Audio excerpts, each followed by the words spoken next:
जय हिंद दोस्तों इस वीडियो में आपको बताने वाला हूं राजस्थान पोस्ट ऑफिस जीडीएस यानी कि ग्रामीण डाक सेवक ऑनलाइन फॉर्म 2020 के बारे में कि कैसे आपको 3262 पदों का फॉर्म फिलअप करना है। तो आप इस वीडियो को देखते रहिए, मैं आपको इसके बारे में पूरी जानकारी देने वाला हूं जिससे कि आप इस फॉर्म को बिना किसी मिस्टेक के भर पाओगे। तो चलिए दोस्तों शुरू करते हैं।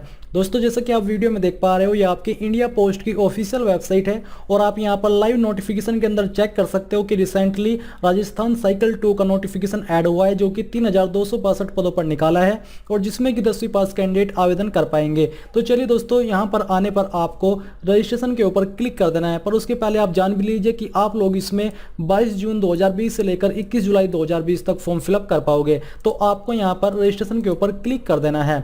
इसके ऊपर क्लिक करने के बाद यहाँ पर आपके सामने न्यू इंटरफेस आ जाएगा। अगर आपके सामने यहाँ पर प्राइवेसी एरर आए तो आपको यहाँ पर क्लिक करना है एडवांस्ड और फिर आपको प्रोसीड टू इंडिया पोस्ट इस वेबसाइट के ऊपर क्लिक कर देना है। क्योंकि वेबसाइट सिक्योर नहीं है इस वजह से ये एरर आपके सामने आ सकता है, बट ये ऑफिशियल वेबसाइट है इसलिए आपको चिंता करने की कोई भी आवश्यकता नहीं है। अब आता है एप्लीकेंट नेम। तो यहाँ पर जो भी आपका नाम है वो आपको एंटर करना है और ये नाम आपको 10वीं की मार्कशीट के अनुसार भरना है। इसके बाद यहाँ पर दोस्तों आपको अपने फादर नेम यानी कि पिताजी का नाम एंटर करना है। फिर यहाँ पर दोस्तों आपको अपना वैलिड मोबाइल नंबर एंटर करना होगा।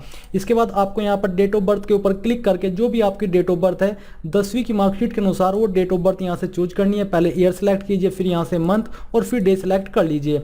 इसके बाद यहाँ से आपको अपना जेंडर चूज कर लेना है, मेल हो, फीमेल हो या फिर ट्रांसजेंडर हो। फिर आती है कम्युनिटी। तो यहाँ पर आपको सिलेक्ट के ऊपर क्लिक करके अपनी कास्ट कम्युनिटी चूज कर लेनी है। अगर आप इस फॉर्म को ओबीसी या SC/ST से भर रहे हो तो आपको सेंट्रल द्वारा कास्ट सर्टिफिकेट भी यहाँ पर अपलोड करना होगा जो कि सेंट्रल गवर्नमेंट द्वारा रिकॉग्नाइज्ड हो, और जो जनरल कैंडिडेट हैं उनको इसकी कोई भी आवश्यकता नहीं है। Whether belongs to economically weaker section, अगर आप EWS से बिलोंग करते हो तो आपको यस करना है और साथ ही आपको यस करने पर इसका जो सर्टिफिकेट है वो होता है वो भी आपको अपलोड करना होगा।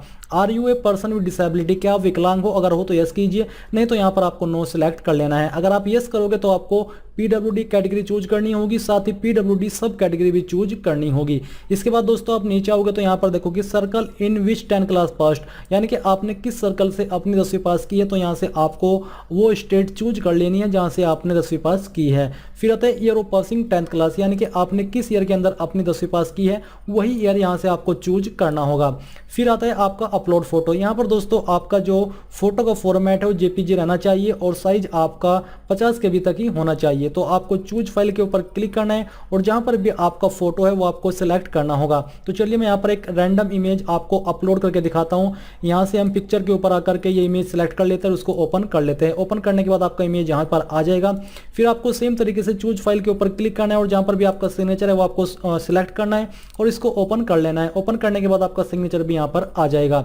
अब यहाँ पर जो कैप्चा कोड दिया जा रहा है, कैप्चा कोड आपको फिलअप करना है और फिलअप करने के बाद यहाँ पर आपको राइट क्लिक करना है और राइट क्लिक करने के बाद आपको प्रीव्यू के ऊपर क्लिक करना है और प्रीव्यू के ऊपर क्लिक करके ये चेक कर लेना है कि कहीं पर आपसे कोई मिस्टेक तो नहीं हो गई है। क्योंकि आपसे अगर कोई भी मिस्टेक हो जाती है तो आप अगर अभी सही कर लेते हो तो सही है, अन्यथा आपके पास कोई भी चांसेस नहीं होगा इस जानकारी को सही करने का। इसलिए पूरी तरीके से श्योर होकर के ही आपको यहाँ पर प्रीव्यू को चेक करने पर नीचे आपको यहाँ पर क्लिक करना है और फिर आपको सबमिट डिटेल्स के ऊपर क्लिक कर देना है। सबमिट के ऊपर क्लिक करने के बाद आप यहाँ पर देखोगे कि आपका रजिस्ट्रेशन कंप्लीट हो चुका है और आपकी जानकारी यहाँ पर आ चुकी है, जो भी जानकारी आपने रजिस्ट्रेशन करते समय भरी है। आप लोगों को मैं बता दूं कि अगर आप इस फॉर्म को OBC या जनरल से भर रहे हो तो आपको 100 रुपये फीस देनी है, बट अगर आप इस फॉर्म को SC/ST से भर रहे हो तो आपको कोई फीस देने की आवश्यकता नहीं है। मैंने इस फॉर्म को ST से भरा इसलिए यहाँ पर कोई भी फीस मुझे पे नहीं करनी है। तो आपको क्या करना है, आपको यहाँ से प्रिंट के ऊपर क्लिक करके इस जानकारी को प्रिंट कर लेना है।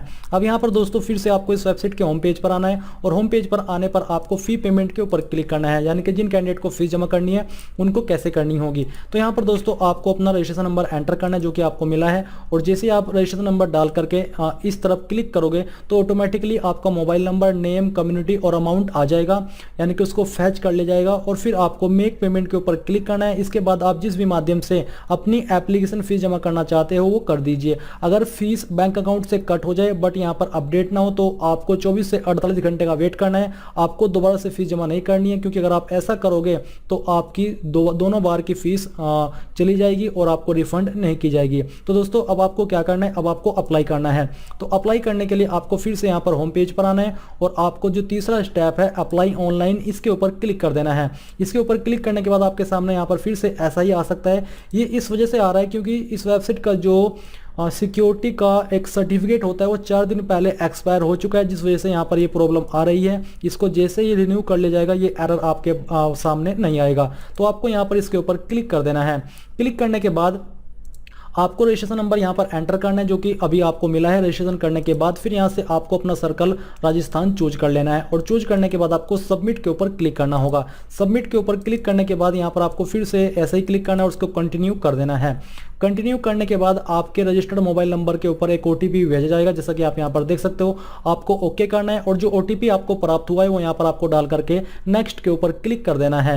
नेक्स्ट के ऊपर क्लिक करने के बाद यहाँ पर आपके सामने एप्लीकेशन फॉर्म का पेज आ जाएगा। अब यहाँ पर आपको कुछ जानकारी न्यू भरनी है और कुछ जानकारी आपकी पहले से फिलअप है जो कि आपने रजिस्ट्रेशन करते समय भरी थी। तो आपको क्या करना है, यहाँ पर आपको अपना आधार नंबर एंटर कर देना है। आप चाहे तो इसको खाली भी छोड़ सकते हैं क्योंकि ये ऑप्शन कंपलसरी रूप में ऐड नहीं किया है। फिर यहाँ पर दोस्तों आपको अपनी ईमेल आईडी एंटर करनी होगी। ये एंटर करने के बाद यहाँ पर आते हैं प्रेजेंट ऑक्यूपेशन, यानी कि फिलहाल आप क्या कर रहे हो। अगर आप कोई काम कर रहे हो तो आपको वो लिखना है, नहीं तो अगर आप बेरोजगार हो तो नॉट एम्प्लॉयड यहाँ पर लिख दीजिए। ये लिखने के बाद यहाँ पर दोस्तों आपको क्या करना है, यहाँ पर देखोगे can you ride A bicycle, तो आपको यहाँ पर यस में आंसर देना होगा, क्योंकि अगर आप नो करोगे तो आप इसमें एलिजिबल नहीं हो पाओगे आवेदन करने के लिए। फिर आता है whether employer NOC is available, यानी कि अगर आप यहाँ पर कोई ऐसा काम लिखते हो जो कि आप कर रहे हो तो क्या आपके पास एनओसी यानी कि नॉन ऑब्जेक्शन सर्टिफिकेट है। अगर है तो यस कीजिए, नहीं तो आपको नो करना होगा। तो चलिए हम यहाँ पर नो कर देते हैं क्योंकि हम नॉट एम्प्लॉयड हैं। फिर आती है एड्रेस की जानकारी। तो दोस्तों यहाँ पर अब आपको एड्रेस की जानकारी भरनी है। जो भी आपका डोर हाउस अपार्टमेंट नंबर है वो यहाँ पर आपको भरना है। स्ट्रीट नेम आपको यहाँ पर डालना है। सिटी विलेज का नाम यहाँ पर आपको एंटर करना होगा। ये करने के बाद आप देखोगे पंचायत मंडल डिस्ट्रिक्ट, तो आपकी जो भी डिस्ट्रिक्ट है वो यहाँ पर आपको एंटर कर देनी है और आपको अपने पोस्ट ऑफिस या डिस्ट्रिक्ट का पिन कोड यहाँ पर डाल देना है। ये डालने के बाद आप सामने देखोगे परमानेंट एड्रेस। तो अगर आपका प्रेजेंट एड्रेस और परमानेंट एड्रेस सेम है तो आपको इसके ऊपर टिक कर देना है। टिक करने के बाद ये जानकारी आपको दोबारा से भरने की आवश्यकता नहीं पड़ेगी। फिर यहाँ पर आते हैं आपके सामने मार्क्स का ऑप्शन। तो जो सर्कल है वो आपने पहले ही चूज कर लिया है राजस्थान, और यहाँ पर आपको बोर्ड सेलेक्ट करना होगा कि आपने किस बोर्ड से किया है। तो यहाँ पर आपको अपने मार्क्स वाइज अच्छे से जो भी यहाँ पर बोर्ड अवेलेबल है अपना बोर्ड चूज कर लेना है। प्रोसेसिंग होने के बाद आप देखोगे बोर्ड्स रिमार्क, तो यहाँ पर आपको सिलेक्ट रिजल्ट टाइप के ऊपर क्लिक करना है और यहाँ से मार्क्स चूज कर लेना है। मार्क्स सिलेक्ट करने के बाद यहाँ पर आपको फिर से ये एरर देखने को मिल सकता है, क्योंकि जैसा कि मैंने आपको बताया ये बार बार आपको वार्निंग दे रही है क्योंकि इसकी सिक्योरिटी एक्सपायर हो चुकी है। अब दोस्तों आपको क्या करना है, यहाँ पर आप देखोगे 10th क्लास सर्टिफिकेट नंबर। तो यहाँ पर जो आपका 10वीं की मार्कशीट है जो उसका सर्टिफिकेट नंबर है वो आपको यहाँ पर भरना होगा।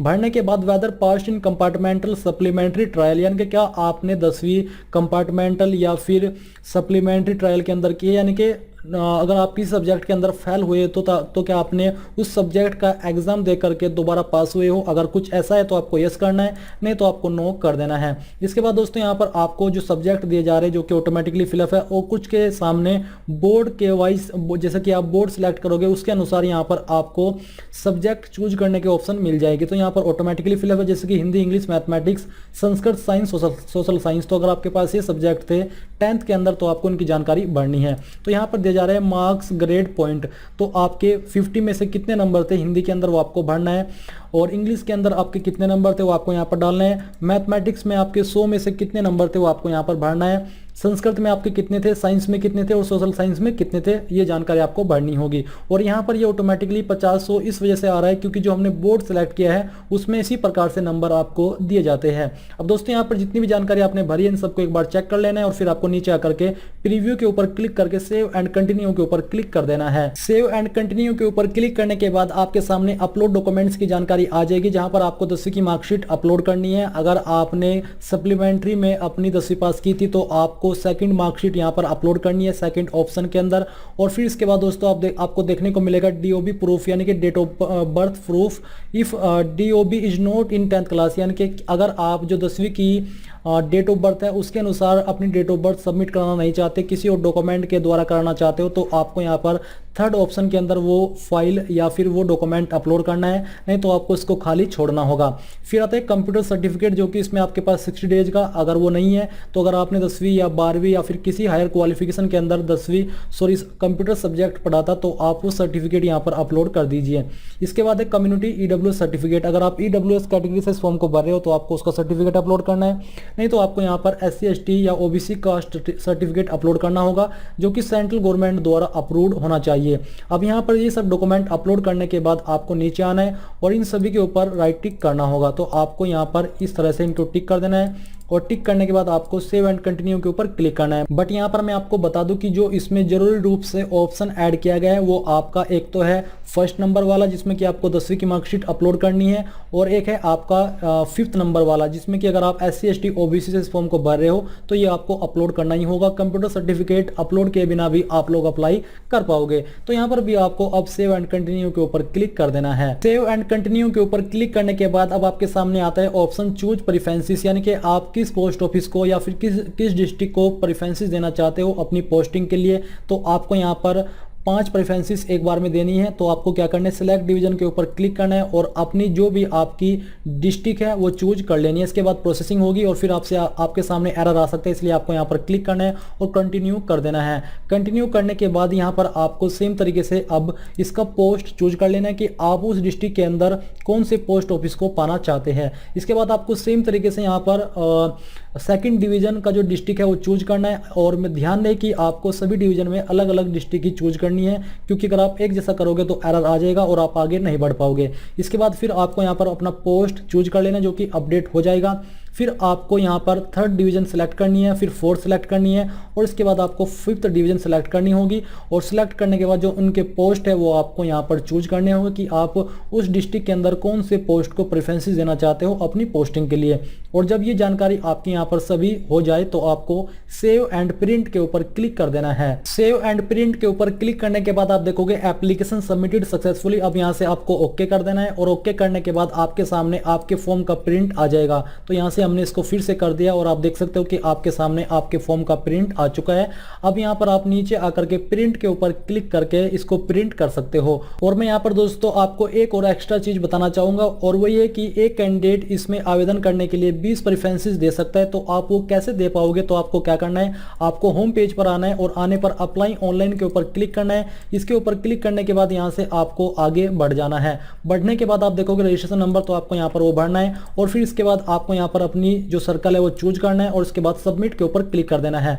सबमिट के ऊपर क्लिक करने के बाद यहाँ पर आपको डेट ऑफ बर्थ भरने का ऑप्शन मिलेगा। तो चलिए मैं आपको दिखाता हूँ। तो यहाँ पर देख लीजिए आपके सामने डेट ऑफ बर्थ आ चुकी है। तो यहाँ पर आपको वही डेट ऑफ बर्थ चूज करनी है जो कि अभी आपने रजिस्ट्रेशन करते समय की। डेट ऑफ बर्थ भरने के बाद जैसे ही आप नेक्स्ट के ऊपर क्लिक करोगे तो आप देखोगे with this registration number you have already applied, do you wish to continue, यानी कि इस रजिस्ट्रेशन नंबर के साथ आप ऑलरेडी अप्लाई कर चुके हो, क्या आप आगे भी अप्लाई करना चाहते हो। तो आपको यहाँ से ओके कर देना है। ओके करने के बाद यहाँ पर आपको आगे बढ़ना है और आगे बढ़ने पर आप देखोगे कि अब यहाँ पर आप 5 और प्रेफरेंसेस दे सकते हैं। बेसिकली 20 दे सकते हो, बट एक एक 5-5 करके आप लोग दे पाओगे। आप यहाँ पर देख लीजिए मैक्सिमम अलाउड ऑप्शन 20 और आपने यूज कर ली है 5, अवेलेबल है 15। तो आप यहाँ पर 5 और फिलअप कर सकते हो और फिलअप करने के बाद सेव एंड प्रिंट के ऊपर क्लिक कीजिए। अगर आप 10 और देना चाहते हो तो आपको सेम तरीके से ये जो अभी मैंने आपको बताया ये तरीका फिर से दोहराना होगा और आप लोग अन्य जो प्रेफरेंसेस है उसको भी दे पाओगे। इस प्रकार से दोस्तों आप Rajasthan postal circle GDS online form 2020 को भर पाओगे।